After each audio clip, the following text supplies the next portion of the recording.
So I'm excited to have you guys here. Welcome to this week's training. This week we're going to be discussing love addiction, specifically what's called the E.D.D cycle and how it relates to our previous trainings about the seduction, abuse, and discard cycle. Because this is all about understanding why we're hooked on the narcissist. So if you're new to me, I'm Marshall Burtcher, and I help codependents discover happiness after codependency, after a love addiction. And we do that through a 3-step process of healing you, to knowing you, and then being able to share you in healthy ways. Before we get to this, I need to share this out to the community. The community is your safe haven. If you've been dealing with a narcissistic or abusive relationship, you've been feeling crazy, feeling like you're being gaslighted and you don't know what's real, you're looking for support, you're looking for understanding and guidance, join us, because the link is above on Facebook, below on YouTube, and if you're on YouTube, hit that subscribe button, and because I bring out these videos 3 to 4 times a week. Okay, I've got that shared to the community. Okay, guys, so let's talk about this. As you see, we've got a little graphic up here today. This is what I call the E.D.D cycle. It stands for Euphoria, Distress, and Despair. And it's the internal experience we have when we're going through what's called the sad cycle, which I just put up here on the screen. Oh, look at the placement there. Where we're seduced, abused, and discarded. So in the previous 3 trainings, we jumped into understanding what those 3 elements are and how they behave. So this week, we are doing the Euphoria, Distress, and Despair cycle. And this is one of the big challenges for codependents dealing with love addiction is to overcome this cycle and break free of the chemical enmeshment we have with this other individual. And the way we do that is first by understanding what we're going through, and then I'll discuss how we break through this next week through my system called Addiction to Connection. So let's jump in here. I've got some notes up here to keep track of this stuff because it's got some detail to it. All right. So this is all about the euphoric stage. This is where we feel this incredible amount of love and acceptance and exhilaration and adrenaline while we're being love bombed and seduced by the toxic, abusive, or narcissistic person. This huge emotional activation within us becomes extremely overwhelming for us. You know, we actually, I remember losing actual physical contact with my body. I dissociated because of the intensity of it. I felt like I wasn't on Earth anymore. I literally felt like I was in the clouds. I couldn't actually find myself when I was in the euphoric state because I was absorbed in their world, their yard. I was craving more of that attention, more of that love, more of that seduction, the grandiosity, the intensity, the enmeshment, the things they were saying, and just the fact that someone like that person would love me, just invoked and triggered enormous amounts of this chemical wash of dopamine and serotonin and oxytocin and adrenaline and cortisol, because there was a fear-love relationship in this. And that's what euphoria is like, is it makes everything brighter and clearer and more intense, but it also keeps us really, really hooked on the other person. We crave them. We become crazed with their attention. How can I get more from them? When will I see them next? We start to compromise our own boundaries, our own principles, because we just want more and more and more of it. And this is happening because when the seduction phase occurs, we experience we experience being met at a very, very deep level. See? So in the neglect and abuse that we've endured, we have also been starving for love. That's one of the biggest fears we have when it comes to dealing with the discard trauma, is that we haven't been really loved. We haven't been nurtured. We haven't been valued. We haven't been cared for. And so we've been starving emotionally for love. We've been starving emotionally for connection and for value. And we have tried to earn that love by being good, by being right, by doing good things, by trying to earn their love, right? But we're starving inside. And then here comes a person who starts to engulf us with all this attention and love and validation, and we feel seen and we feel heard and we feel valued. And that triggers enormous amounts of euphoria, because those needs, those unmet needs, are finally getting some water. It's like we've been walking through the desert and we find a pool of water and we just start gulping it up. That's what's going on here. That's why it's so intense for us, because we've been starving for love. We've been starving for this validation. And it's all coupled with this neglect and abuse that we've been enduring. Further, the euphoria is amplified by this thing called the codependent fantasy. So to survive the abuse and neglect that we've endured, the brain created a fantasy. This is the idea of being rescued, somebody finally completely loving us so that we feel whole and complete. Finally, we can be ourselves.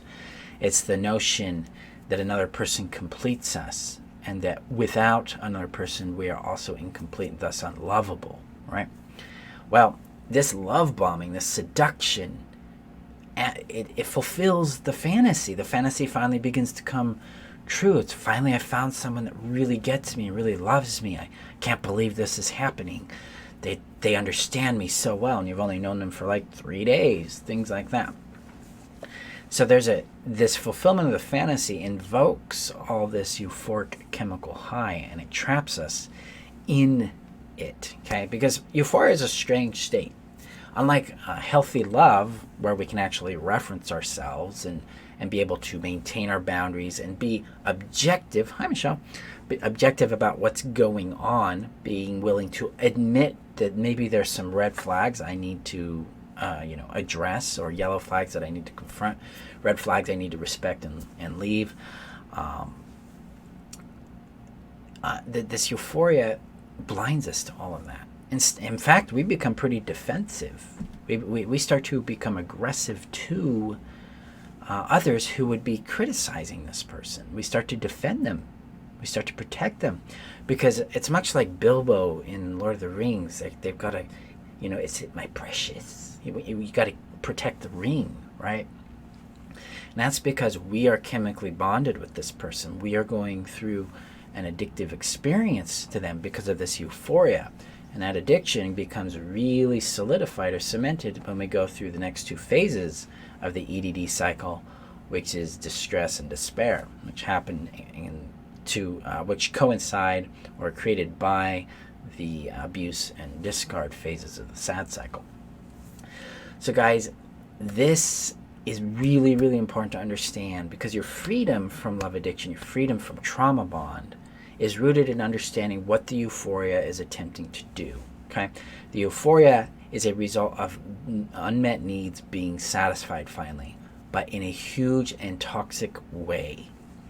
And the intensity of it convinces us that this is both real and that it is love, because usually the codependent fantasy has this huge dependence on intensity. The more intense it is, the more real it is. We're not very sensitive or attuned to the subtleness of real love, to the lightness of it, to the lack of intensity, but really the deep calm that real, safe, nurturing love brings us. Because we're not actually used to that. We're used to a chemical high of chaos and love and dread, just going around and around and around. So we've equated that with love, because that's all we've known. So it's really, really fundamentally important that when you address euphoria, you have to understand you're dealing with a chemical addiction. The brain and its combination of oxytocin, serotonin, dopamine, cortisol, and adrenaline has become crazed with keeping that resource. But it is also the secret to our liberation from this. Because when we start getting our needs met in a healthy way, this evaporates. It's one of the things we do with what's called attachment distress regulation, as we start meeting the needs. We get in there, we meet the needs. We do this in addiction to connection specifically. And all of the doors are open for that. Check the link below and learn about addiction to connection and the 8-week live training I do. And I only do this once a year, and this is it. So if you want, this is a chance to jump in if you're looking for this with that step-by-step guidance and live training there. Okay. The link is below on Facebook and on YouTube. You just click that, or above on Facebook and below on YouTube. You can click on that and learn more about how to get enrolled in that. All right. So this is all, when it comes to euphoria, it's about meeting needs. And it's about understanding the fantasy and popping that fantasy and coming back to reality and being able to regulate ourselves into a calm, safe, and secure state. Now, you can know you're in euphoria because you're ignoring red flags. You're trying to defend the person rather than be objective about who they are. And you've lost contact with yourself. Like, when I am talking with clients and working with them in their love addiction, I ask them, where are you in the relationship? Can you find yourself? And those who can identify themselves are becoming more and more sober in the relationship, and those who can't are getting deeper into it. So we got to start this process of self-reference and finding ourselves in it. Now, euphoria can happen in a healthy dating experience as well if the person's deeply unmet, but it's usually going to lapse into codependent control at that point because they're not secure in building bonded attachments with others that are safe and reliable. The other trick here with euphoria is that it activates what's called our attachment system. So human beings, we bond with other human beings emotionally. So we have this emotional experience of connection and belonging with them. And this kind of bond has 4 kind of elements to it that can show up depending on how we were raised and how our parents were attentive or not attentive to us.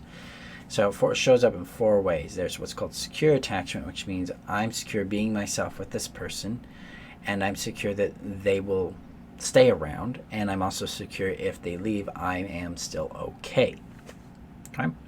So there's a lot of security in one's wholeness and well-being while also being bonded with another. They don't feel enmeshed with them. So if the person leaves, they lose a sense of themselves or they go into distress.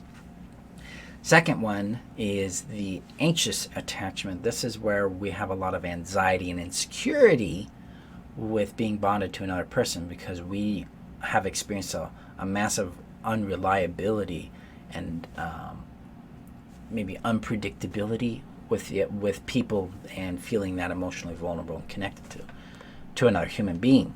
This makes us anxious. This turns us into chasers. We're trying to trace, control, keep them, things like that. Then we have what's called avoidant. Avoidant attachment is about how we were smothered by the person we were bonded to and taken over and engulfed in their problems and made to care for them rather than them care for us. Especially children with emotionally enmeshed parents will experience avoidant attachment because they don't want to lose themselves. They want to maintain their independence. But they also have a huge amount of numbness towards emotion because of how overwhelming it is for them. And then you've got the 4th type, which is called disorganized, and that is a combination of anxious and avoidant attachment. This gets activated with euphoria, and this is where the fear comes in with love because we're feeling all this euphoria and all this connection with this other person, and then the attachment system gets activated and that fear comes with it. And so this, what we call love, gets mixed in with this fear. And this is why it's a very, very compelling cocktail of chemicals that gets us hooked on this person. So that's why we lose contact with time and our body and our space. This is why we violate our own boundaries, our own principles. This is why we chase after them and try to keep them. It's because we want to keep that high. Guys, euphoria is not love.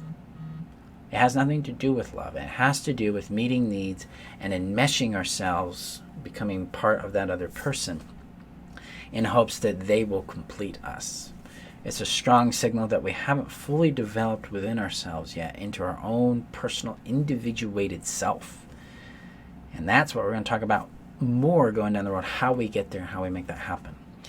And the way I address euphoria is helping you regulate that the attachment distress using what's called an attachment and distress regulator, along with breaking you into reality. That's one of the biggest keys here, is when we can make contact with reality, acknowledge what we feel, and legitimize what we feel. We become more and more free of euphoria and the EDD cycle, as well as the sad cycle.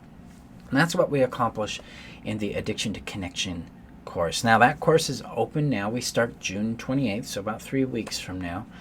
This is the only time I teach it. I teach it once a year live.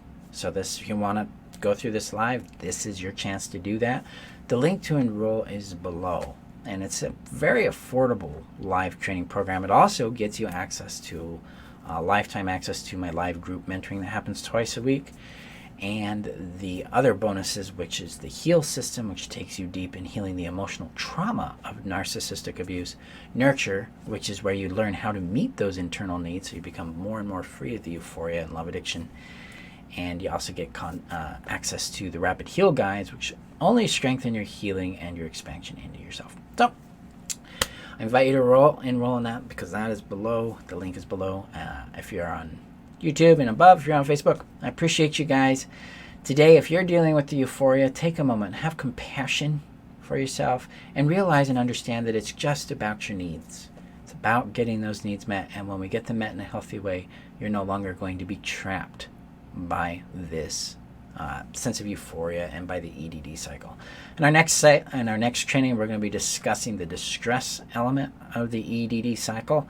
This is where we get really hooked on a very specific kind of behavior that the narcissist is doing, and we need to understand this, because this is the core element of love addiction and that chemical cycle we experience. Okay, I appreciate you guys. Please keep yourself safe out there. I know things are pretty chaotic right now.